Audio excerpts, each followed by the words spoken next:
आज के इस कमाल के विश्लेषण में हम एक ऐसी रोंगटे खड़े कर देने वाली कहानी को डिकोड करने वाले हैं जो सच में आपको सोचने पर मजबूर कर देगी।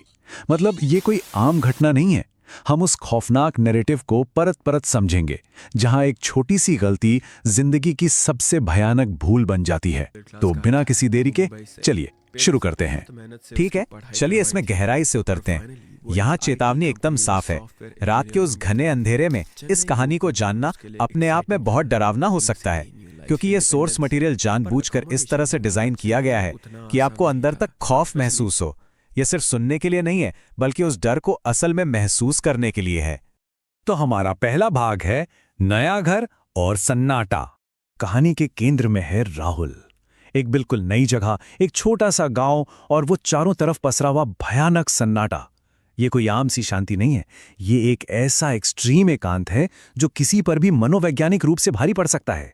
ये छोटा सा गांव और वहां की वो गहरी खामोशी आने वाले सस्पेंस और खतरे के लिए ना एकदम परफेक्ट बैकग्राउंड तैयार करती है। अब आते हैं दूसरे भाग पर, रात के 3 बजे। जरा टाइमलाइन में इस अचानक आई शिफ्ट को देखिए। पहली रात सब कुछ बिल्कुल नॉर्मल है, कोई दिक्कत नहीं। लेकिन दूसरी रात, ठीक रात के 3 बजे, वही समय जिसे दुनिया भर की लोक कथाओं में शैतानी पहर या विचिंग आवर कहा जाता है, वो शांति अचानक से और बहुत ही खौफनाक तरीके से टूट जाती है। एक अजीब सी खामोश फुसफुसाहट आती है। राहुल। इस आवाज की डरावनी सादगी को महसूस कीजिए। जब राहुल इसे पहली बार सुनता है तो जाहिर है इंसानी फितरत के हिसाब से वो इसे इग्नोर करने की कोशिश करता है। वो खुद को ये कहकर तसल्ली देता है कि अरे ये सिर्फ एक वहम होगा या कोई बुरा सपना। लेकिन सुरक्षा का वो सारा भ्रम तब चकनाचूर हो जाता है जब वो आवाज दोबारा लौट कर आती है, और इस बार वो और भी करीब है। ये सिर्फ कोई नाम नहीं पुकार रहा है, बल्कि अब एक साफ और फिजिकल डिमांड है, राहुल दरवाजा खोलो। यही वो पल है जहां एक साइकोलॉजिकल डर एक असल और जानलेवा खतरे में बदल जाता है। और फिर शुरू होता है हमारा अगला भाग, खुला हुआ दरवाजा। अब इस पूरी सिचुएशन के बारे में जो बात सबसे ज्यादा दिलचस्प है वो ये है कि ये राहुल के पैनिक के हर एक स्टेप को बारीकी से डिकोड करती है। पहला स्टेप, दिल की धड़कनों का तेज हो जाना। दूसरा, ये कंफर्म करना कि कमरे के अंदर कोई नहीं है। तीसरा, दरवाजे के ठीक बाहर किसी भारी मौजूदगी का एहसास होना। और आखिरी स्टेप, खौफ के मारे धीरे धीरे हैंडल को पकड़ना। राहुल को ये भयानक सच पता चल चुका है कि वो अंदर तो अकेला है, लेकिन बाहर कोई उसका इंतजार कर रहा है। उम्मीद और असलियत के इस फर्क को देखिए। एक तरफ हमारी आम उम्मीद होती है कि जब कोई दरवाजा खटखटाए तो बाहर कोई इंसान खड़ा होगा, लेकिन दूसरी ओर है वो भयानक असलियत। जैसे ही राहुल दरवाजे का हैंडल पकड़ता है, दरवाजा खुद ब खुद खुल जाता है, और बाहर कोई इंसान नहीं है। बस एक बेहद ठंडी हवा का झोंका है और खूब अंधेरा।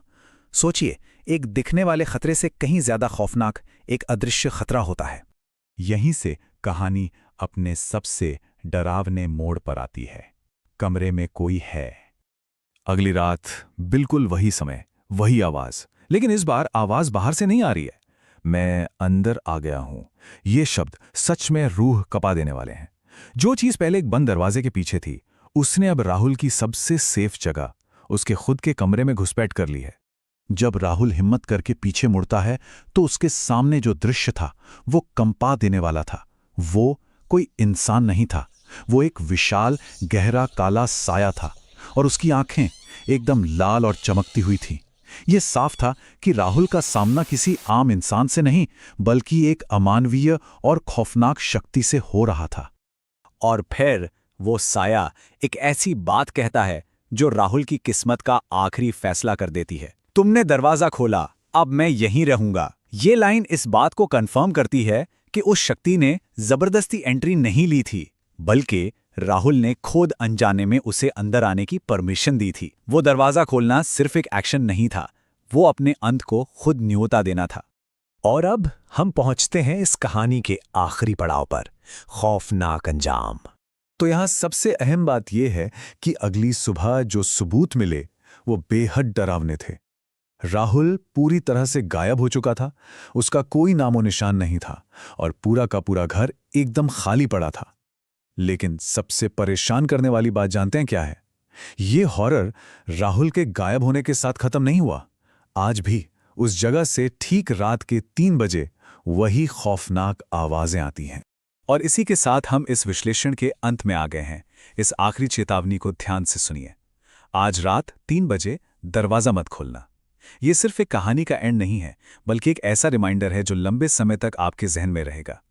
अगली बार जब रात की उस गहरे सन्नाटे में ठीक 3 बजे बाहर से कोई आवाज आए, तो क्या दरवाजा खोलने की हिम्मत जुटाई जा सकती है? इसी खौफनाक सवाल के साथ हम आज के इस डीप डाइव को यहीं खत्म करते हैं।